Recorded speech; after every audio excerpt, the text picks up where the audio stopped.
सौनक जी प्रश्न करते हैं परीक्षित कौन है, उनको श्राप कैसे लगा? अगर उचित हो तो जरा परीक्षित के बारे में बताने की कृपा करें। सूत जी कहते हम परीक्षित की कथा ना बोलते, लेकिन ये कोई साधारण राजा की कथा नहीं है, अपितु किसकी कथा है? एक भक्त होता है जो जीवन भर हरि नाम जपता है, लेकिन अंतिम में उसे हरि नाम का स्मरण नहीं रहता। रामचरितमानस की चौपाई कहते हैं कोटि कोटि मुनि जतन कराई,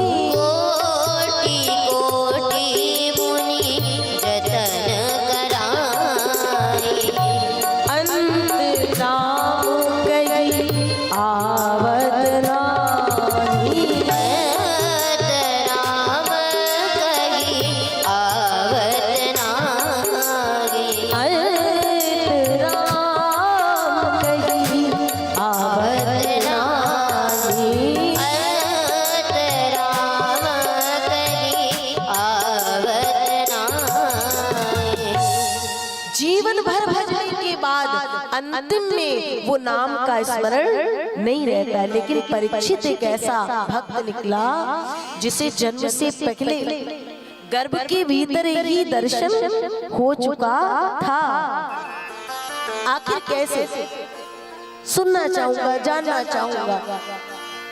तब बताते हैं महाभारत के युद्ध का वो प्रसंग मैं वहां ले चलूं जिस समय कौरवों और पांडवों के बीच घमासान भीषण युद्ध हुआ था और दुर्योधन दादा भीम के गदा प्रहार से दुर्योधन की जंगा टूट चुकी थी और दुर्योधन पृथ्वी पर पड़े पड़े कराह रहा था।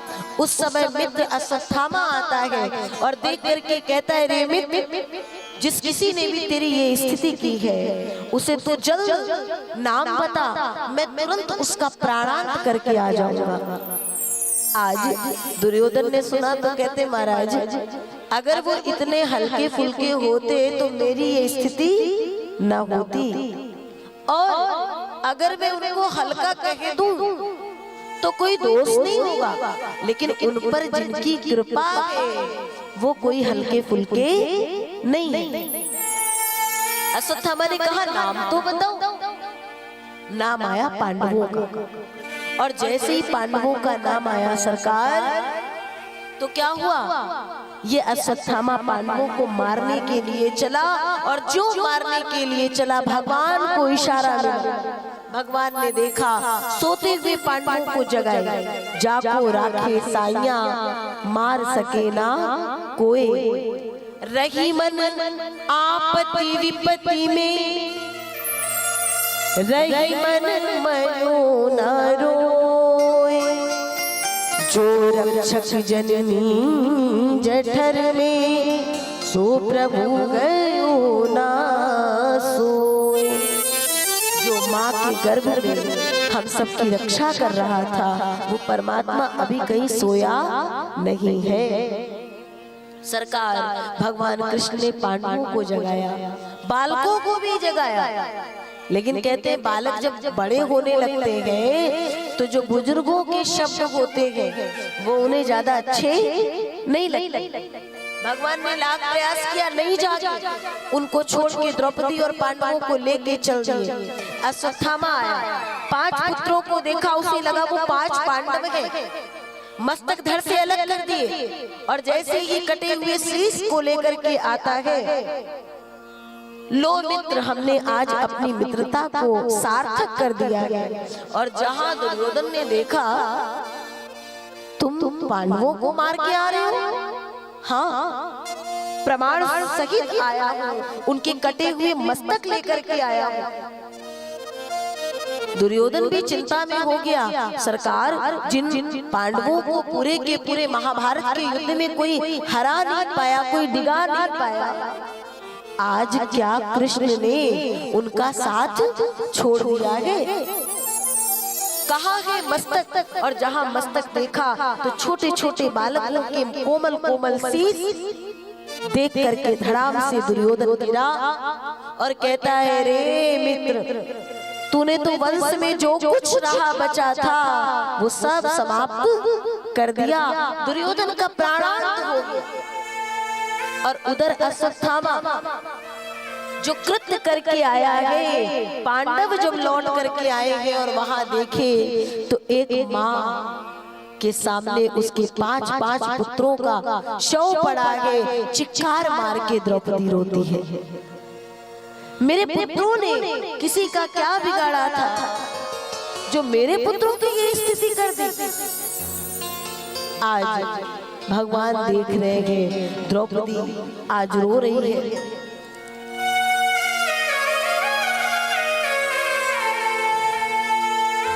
जिस किसी ने भी ऐसा किया है, अर्जुन ने द्रौपदी की करुण विलाप को देख करके कहा, जिस किसी ने भी ऐसा किया है द्रौपदी, ये अर्जुन उसे छोड़ने वाला नहीं है। हमारे 5-5 निरपराध बालकों की हत्या कर दी। और पता चला किसने ऐसा किया है तो अर्जुन क्रोध में होकर दौड़ा। उधर से अश्वत्थामा देख रहा है कि अर्जुन का क्रोध इतना तीव्र है कि आज ये अर्जुन का क्रोध मुझे जला करके भस्म कर देगा। इसलिए आत्मरक्षा के लिए ब्रह्मास्त्र छोड़ दिया। अश्वत्थामा ने आत्मरक्षा के लिए ब्रह्मास्त्र छोड़ा है। ब्रह्मास्त्र से तीनों लोग तपने लगे हैं। भगवान ने देखा, अर्जुन को इशारा किया है। असल में अश्वत्थामा ब्रह्मास्त्र चलाना जानता था लेकिन वापस बुलाना नहीं जानता था। अर्जुन ने भी ब्रह्मास्त्र छोड़ा है। दोनों ब्रह्मास्त्र आपस में टकरा करके धड़ाम से पृथ्वी पर गिरते गए।